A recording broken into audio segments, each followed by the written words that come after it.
Lura life. My name's Lura. I'm 20 years old. I am from Chicago. I live at countryside, which is far from the city. Her world was small, just a wooden house, a dusty road, and a sky full of stars. From a young age, life tested her. Her father passed away when she was only 5, and her mother, though strong, had to work day and night to provide for the family. Lura never had new clothes or toys. She wore hand-me-downs and played with stones and sticks. Every morning, she walked miles to school barefoot, carrying a bag of dreams. But even as her feet ached, her heart remained hopeful. At 12, she started working after school, cleaning, cooking, and helping neighbors, for just a little rice or money to help her mother. While other children rested, Lura was already learning how hard the world could be. When her mother fell ill, Lura had to stop studying. She took full responsibility, washing clothes, collecting firewood, and selling vegetables. She faced judgment, hunger, and loneliness. Many gave up on her, but she never gave up on herself.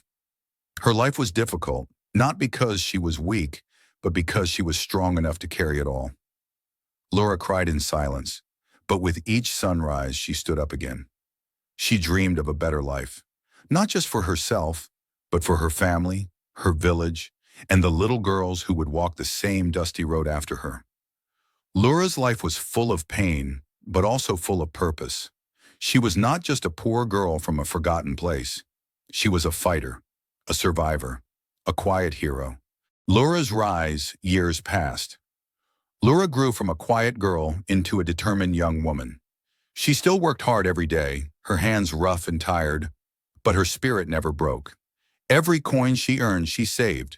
Every moment she could, she studied at night with borrowed books under a dim candlelight. She learned quickly about business, farming, and even English. While others laughed at her dreams, Lura kept building them in silence. One day she started planting vegetables in a small piece of land behind her house. She learned how to grow better crops, how to sell at the market, and how to talk to customers. Slowly, people began to trust her. Her vegetables were fresh, her words honest, and her prices fair.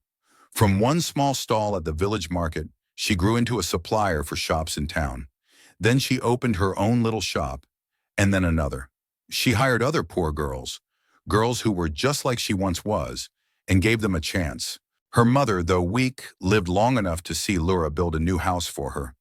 A home with strong walls, clean water, and electricity. A home filled with love and peace. Years later, Lura was invited to speak at a women's leadership forum in the city. She stood in front of hundreds of people, once barefoot, now in heels, and told her story, not to show off, but to give others hope. She said, "I was born in struggle, raised in silence, but my dreams were always loud." Lura became known not just as a businesswoman, but as a role model. She built a school in her village. She created jobs. She changed lives.